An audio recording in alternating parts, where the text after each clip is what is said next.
अस्सलाम वालेकुम dear students. अब तक नेटवर्किंग की सीरीज़ में हमने नेटवर्क को बनाने के बारे में सीखा कि नेटवर्क बेसिकली बनते किस तरह से हैं, उनके अंदर किन किन चीज़ों का इस्तेमाल करते हैं एंड सो ऑन। उसके बाद हमने उनकी लेयर्स के बारे में पढ़ा, उनके टाइप्स के बारे में पढ़ा। अब तक हमने ये तो जान लिया कि नेटवर्क काम क्या करते हैं, वो डाटा का ट्रांसफ़र का काम करते हैं, डाटा की कम्युनिकेशन का काम करते हैं। लेकिन जब वक्त के साथ साथ नेटवर्क बहुत ज़्यादा बढ़ने लगे तो हमें एक मसला पेश आने लगा कि हमें ये पता नहीं लगता था कि जो हमने डाटा ट्रांसफ़र किया है, क्या वो दूसरी डिवाइस को सही तरह मिला? क्या वो मुकम्मल तौर पर ट्रांसफ़र हो गया?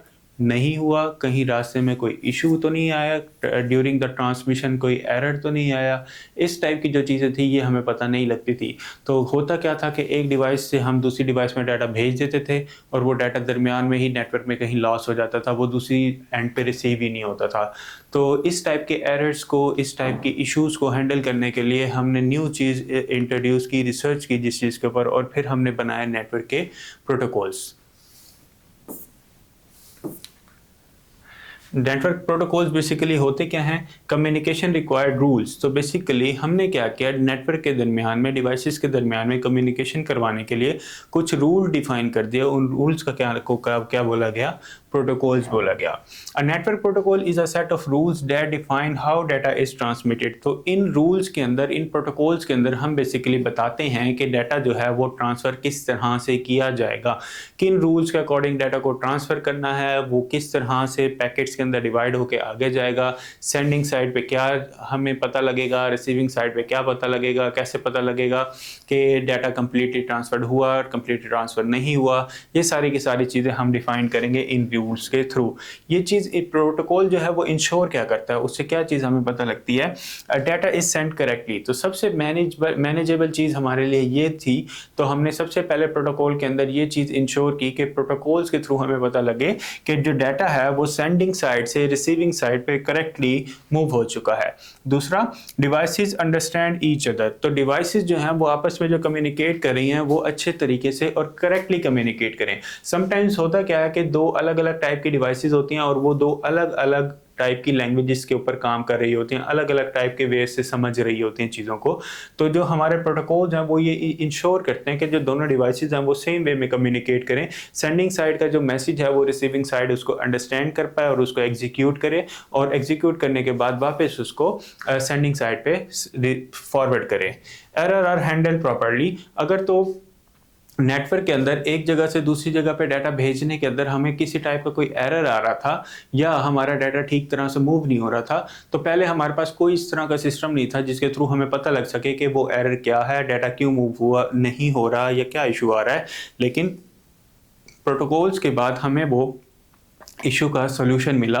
इसके अंदर हम बेसिकली करते क्या हैं, एरर को हैंडल करते हैं, एरर को अपने पास सेव कर रखते हैं, जिसके थ्रू हमें पता लगता है कि इस इशू की वजह से हमारा जो डाटा है वो एक जगह से दूसरी जगह पे सेंड नहीं हो पाया। फंक्शनैलिटीज़ बेसिकली क्या हैं, मेन क्या क्या फीचर्स हैं जो कि हमारा प्रोटोकॉल करता है नेटवर्क के अंदर। तो सबसे पहले ये डाटा की फॉर्मेटिंग करता है। डाटा फॉर्मेटिंग बेसिकली होती क्या है कि डाटा को कन्वर्ट करता है अंडरस्टैंडेबल मशीन के अंदर। ठीक है, अगर सेंडिंग साइड से डाटा जा रहा है और रिसीविंग साइड उस डाटा को नहीं समझ पा रही, तो प्रोटोकॉल क्या करता है, उसको कन्वर्ट कर देता है उस फॉर्म के अंदर जो कि रिसीविंग साइड उसको अंडरस्टैंड कर पाए। उस चीज़ को बेसिकली बोला जाता है डाटा की फॉर्मेटिंग, डाटा को चेंज कर देना, अंडरस्टैंडेबल बना लेना। फिर एरर डिटेक्शन एंड करेक्शन। इसके अंदर बेसिकली हम क्या करते हैं, एरर को डिटेक्ट कर रहे होते हैं और फिर कनेक्शन की तरफ जा रहे होते हैं, नेटवर्क को डीबग करते हैं। अगर हमारी सेंडिंग साइड से डाटा हमने सेंड किया और रिसीविंग साइड उसको रिसीव नहीं कर रही फॉर सम रीजंस, तो हम पहले डिटेक्ट करते हैं कि एरर कौन सा आ रहा है। जब हमारे पास एरर डिटेक्शन हो जाती है तो हम उसको डीबग करना स्टार्ट करते हैं, उसके इश्यूज फाइंड करना स्टार्ट करते हैं एंड देन हम उसको करेक्शन की तरफ लेके जाते हैं, नेटवर्क को दोबारा वर्केबल बनाते हैं। Then data transmission speed control. इसके थ्रू बेसिकली क्या हुआ, प्रोटोकॉल के थ्रू हमारी जो ट्रांसमिशन की स्पीड है, डाटा को सेंड करने की स्पीड है, वो हमारी काफ़ी ज़्यादा इंक्रीज़ हो गई। इसके अंदर एक और चीज़ हम लेकर आए, वो है एड्रेसिंग एंड राउटिंग की। तो इसके अंदर हमें एड्रेसिंग का सिस्टम हम लेके आए, लाइक कि हमें पता था कि नेटवर्क के अंदर डिवाइस कौन सी डिवाइस किस डिवाइस को डाटा भेज रही है, क्योंकि हम डाटा के साथ नेटवर्क के अंदर जितनी भी डिवाइसेस हैं उनमें से जिस भी डिवाइस को डाटा भेज रहे हैं उसका एड्रेस भी साथ भेज रहे होते हैं, जिसके थ्रू पता लग जाता है एड्रेसिंग कौन सी है, किस एड्रेस पे जा रहा है, और जो हमारा राउटर है वो फिर उसको अगेंस्ट उसी एड्रेस के ऊपर राउट करता है।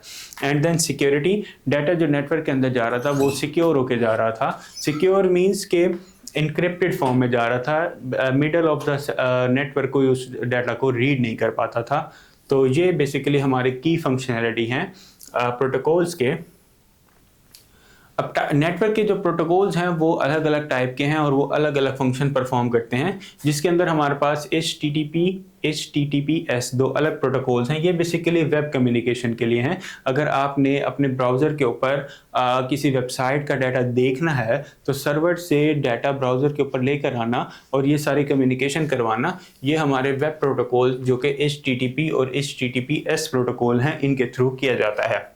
फिर FTPS फाइल ट्रांसफ़र प्रोटोकॉल, अगर आपने अपनी लैपटॉप से या अपनी डिवाइस से सर्वर पे डाटा भेजना है या सर्वर का डाटा अपनी डिवाइस के अंदर लेकर आना है, तो आप जिस प्रोटोकॉल के थ्रू लेकर आएंगे उस प्रोटोकॉल को बोला जाता है FTP file transfer protocol.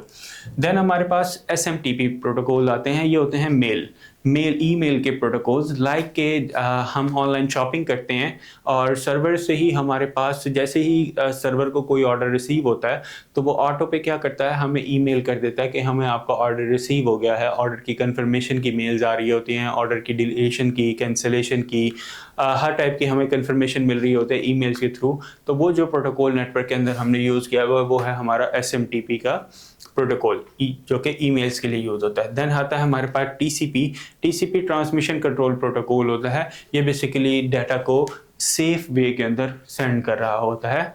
And then last में हमारे पास IP एड्रेसिंग सिस्टम आता है, जो कि मोस्ट इंपॉर्टेंट बैकबोन है हमारे नेटवर्किंग की, क्योंकि इसी के थ्रू ही बेसिकली नेटवर्क को पता लगता है कि कौन सी डिवाइस ने डाटा भेजा और किस डिवाइस को आगे डाटा सेंड किया जा रहा है।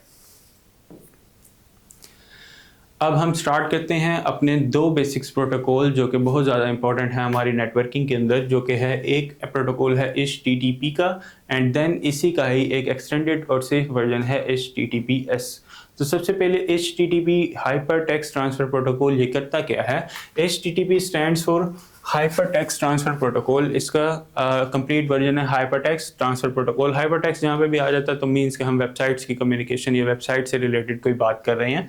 तो it is use for loading web pages. तो इस प्रोटोकॉल का हम क्यों इस्तेमाल कर रहे हैं वेब पेजेस को लोड करने के लिए। ये क्या करता है, बेसिकली ब्राउज़र और सर्वर के दरमियान में कम्युनिकेशन करवाता है। ब्राउज़र पे लेट्स सपोज हम सर्च करते हैं google.com, तो वो रिक्वेस्ट बेसिकली सर्वर पे जाती है। सर्वर उस google.com से रिलेटेड जो उसके पास वेब पेजेस पड़े होते हैं वो उठा के दोबारा क्लाइंट को वापस सेंड कर देता है। तो ये जो कम्युनिकेशन हो रही है हमारी, ये HTTP हाइपरटेक्स्ट ट्रांसफ़र प्रोटोकॉल के थ्रू की जा रही है। ये वर्क कैसे करता है, लाइक के हम कोई भी URL लिखते हैं google.com, youtube.com हमारे ब्राउज़र के ऊपर, तो ब्राउज़र वो रिक्वेस्ट जो HTTP रिक्वेस्ट है वो सर्वर पे भेज देता है, जिस भी सर्वर पे वो वेब पेजेस पड़े होते हैं। जो सर्वर है वो उस रिक्वेस्ट को समझता है एंड देन बैक पे वो जो वेब पेजेस हैं जो वो वापस हमारे ब्राउज़र को भेज देता है और ब्राउज़र पे वो हमें डिस्प्ले करके दिखाए जा रहे होते हैं। हम उस वेब को यूज़ कर सकते हैं या उस पेजेस को इस्तेमाल कर सकते हैं अपनी ज़रूरत के अकॉर्डिंग।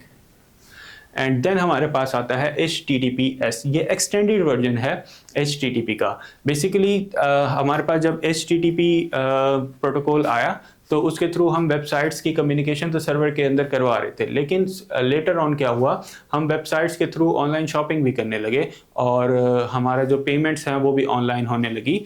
तो वो सेफ मेथड नहीं था। हमारी जो पर्सनल डिटेल्स हैं, card details, account details, banking details, वो बेसिकली कॉम्प्रोमाइज़ होने लगी। तो उस चीज़ के लिए हमने एक सिक्योर वे निकाला जो कि है HTTPS। ये क्या करता है, सर्वर के साथ कम्युनिकेशन करवाता है लेकिन सेफ वे के अंदर, जिसमें हम अपने पेमेंट्स, अपने पर्सनल अकाउंट डिटेल्स या अपने पासवर्ड वगैरह की कम्युनिकेशन भी करवा सकते हैं।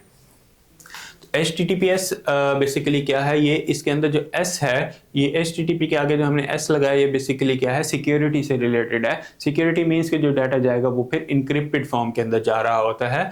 तो ये बेसिकली क्या करते हैं, हमारे डाटा को प्रोटेक्ट कर रहे हैं, हमारे पासवर्ड्स को प्रोटेक्ट कर रहे होते हैं, पेमेंट इन्फॉर्मेशन को जो हम ऑनलाइन वेबसाइट से कोई भी चीज़ परचेज़ करते हैं उस इंफॉर्मेशन को स्टोर कर रहे होते हैं, एंड पर्सनल डाटा को हमारे स्टोर कर रहे होते हैं। उसके अंदर हमारी अकाउंट डिटेल्स या कुछ भी इस तरह की चीज़ें जो कि हम चाहते हैं कि वो कॉम्प्रोमाइज़ ना हो, वो सारी की सारी चीज़ें हम HTTPS प्रोटोकॉल्स के थ्रू कम्युनिकेट करवा रहे होते हैं। तो स्टूडेंट्स, ये थे हमारे नेटवर्क प्रोटोकॉल्स।